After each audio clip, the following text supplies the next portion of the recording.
তো বন্ধুরা, ফ্রাকলিং এর শহরে ফ্রাকলিং এর সুইমিং পুলে আক্রমণ করেছে ভয়ঙ্কর সব জম্বি। কিন্তু ফ্রাকলিং বুদ্ধি করে সেই সুইমিং পুলের চারপাশে একটি বেড়া দিয়ে দেয়। জম্বিগুলো বাইরে বের হওয়ার জন্য অনেক হাত নাড়তে থাকে।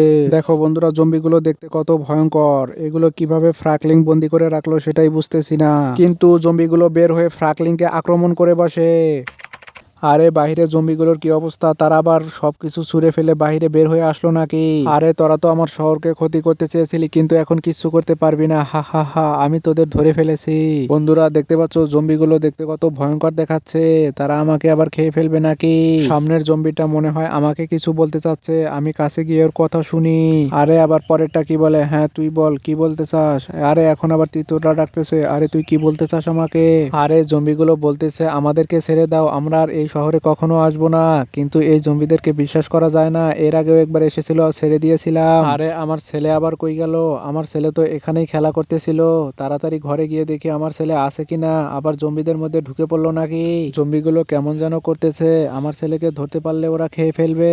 এই তো আমার ছেলে তো বাসাতেই আছে, সে বাসাতে খেলা করতেছে। যাক, এখন আমি চিন্তামুক্ত হলাম। আরে এ কি, আমার বাবা বাহিরে থেকে আমাকে ডাকতেছে মনে হলো। তাড়াতাড়ি বাহিরে গিয়ে দেখি বাবা আসলে কি বলতে চায়। বাবাকে আবার জম্বিরা কামড়ে দিল নাকি? বাবার হাতে এত বড় কুড়াল কোথা থেকে এলো? বাবা ওখানে কুড়াল দিয়ে কি করতেছে? বাবা তুমি এত বড় কুড়াল কোথা থেকে পেলে? এখানে এইভাবে গর্ত করতেছো কেন? আরে দাদু দাদু, এই কুড়াল দিয়ে তুমি কি করবে? আমাকেও একটু বলো না। আরে এর নিচে আরেকটি শহর আছে। এই জম্বিগুলো থেকে বাঁচতে আমাদের ওই শহরে যেতে হবে এবং আমাদের গুপ্তধন সবগুলো সাথে নিয়ে যেতে হবে। এখন বাসায় গিয়ে দেখো গুপ্তধন আছে, গুপ্তধনের ব্যাগটা নিয়ে আসো তাড়াতাড়ি। আচ্ছা বাবা, আমি এখনই বাসায় গিয়ে দেখতেছি গুপ্তধনের ব্যাগটা আছে কিনা। কিন্তু আমি এর আগে যখন বাসায় গিয়েছিলাম তখন তো গুপ্তধনের ব্যাগটি দেখতে পাইনি। আরে একই সত্যি সত্যি তো বাসায় একটি গুপ্তধনের ব্যাগ আছে। তাড়াতাড়ি এখান থেকে নিয়ে যাই। ওরে বাপরে বাপ বন্ধুরা, ব্যাগটি কত ভারী। এই ব্যাগে মনে হয় অনেক গুপ্তধন আছে। আরে ওই দেখো বন্ধুরা, জম্বিরা ব্যাগটি দেখে কেমন করতেছে। আরে জম্বি, এই ব্যাগটি নিয়ে আমরা এখন গুহায় ঢুকে যাব। তখন আমাদেরকে আর ধরতে পারবি না। এখন তাড়াতাড়ি বাবার কাছে ব্যাগটি নিয়ে যাই। আরে বাবা, এই নাও তোমার গুপ্তধনের ব্যাগ। ফ্রাকলিং, তুমি গুপ্তধনের ব্যাগটি পরে ফেলে দিও।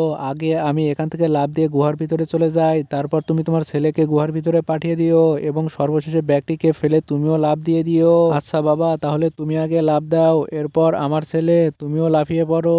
আরে এখন ব্যাগটিকে ফেলে দেই, এরপর আমাকেও লাফিয়ে পড়তে হবে। আরে দেখি দেখি ব্যাগটা কি সঠিক স্থানে পড়লো কিনা, এখন গিয়ে দেখতে হবে। আরে ব্যাগটি তো সঠিক স্থানে পড়েছে, আমিও লাফ দেই। আরে ব্যাগটি তো সঠিক স্থানে পড়েছে। ওরে বাপরে, এটা আবার কি? এত ভয়ঙ্কর মুখ এখানে আসলো কোথা থেকে? আরে বাবা, এই ভয়ঙ্কর মুখটি কোথা থেকে এলো? আরে বাবা, এখানে জম্বিগুলো বন্দি করা কেন? আর এই জম্বিগুলো আসলো কোথা থেকে? জম্বিগুলো তো আমরা উপরে থুয়ে এলাম, কিন্তু এখানে আসলো কিভাবে? আরে বন্ধুরা দেখো, জম্বিগুলো যেভাবে রাগান্বিত হচ্ছে, যদি খোলা পায় আমাদেরকে খেয়ে নিবে। তাড়াতাড়ি এখান থেকে আমরা ওই গুহা ধরে পালিয়ে যাই। আরে চলো বাবা, তাড়াতাড়ি দৌড় লাগাও, আমাদের আর এক মুহূর্ত এখানে থাকা চলবে না। তাড়াতাড়ি ওই গুহায় চলো, ওই গুহা ধরে আমরা অন্য একটি রাজ্যে চলে যাব। আমার বাবা এবং ছেলে তাড়াহুড়োর সময় গুপ্তধনের ব্যাগটি রেখে গেল। আমি এখন গুপ্তধনের ব্যাগটি নিয়ে তাড়াতাড়ি দৌড় লাগাই। তাড়াতাড়ি গুহার মুখটি বন্ধ হওয়ার আগে আমাকে গুহার ভিতরে পৌঁছাতে হবে। আরে বন্ধুরা দেখছো, গুহার মুখটিও কত ভয়ঙ্কর, একদম রাক্ষসের মতো দেখা যাচ্ছে। আরে দেখতে পাচ্ছ বন্ধুরা, গুহার ভিতরে কত সুন্দর একটি রাস্তা। আরে একই সামনে তো একটি বাইকও রাখা আছে। আরে ভালোই হলো, এখন আমি আমার ছেলে এবং আমার বাবাকে নিয়ে বাইকে করে তাড়াতাড়ি চলে যাব। আরে বাবা চলো, আমরা বাইকে করে তাড়াতাড়ি যাই। আমার ছেলেকে আমি ঘাড়ে নেব এবং তুমি পাশে চড়ে থাকবে এবং চড়ে এই গুপ্তধনের ব্যাগটি উপরে ধরে থাকবে এবং আমি বাইক চালিয়ে তাড়াতাড়ি চলে যাব। আরে বন্ধুরা, আমরা জম্বিদের হাত থেকে বেঁচে গেলাম। আহা কি আনন্দ, আকাশে বাতাসে। বন্ধুরা, বাইক চালাতে অনেক মজা লাগতেছে। তোমরা কি এরকম বাইক চালাতে পারো নাকি? অবশ্যই কমেন্টস করে জানিয়ে দিও।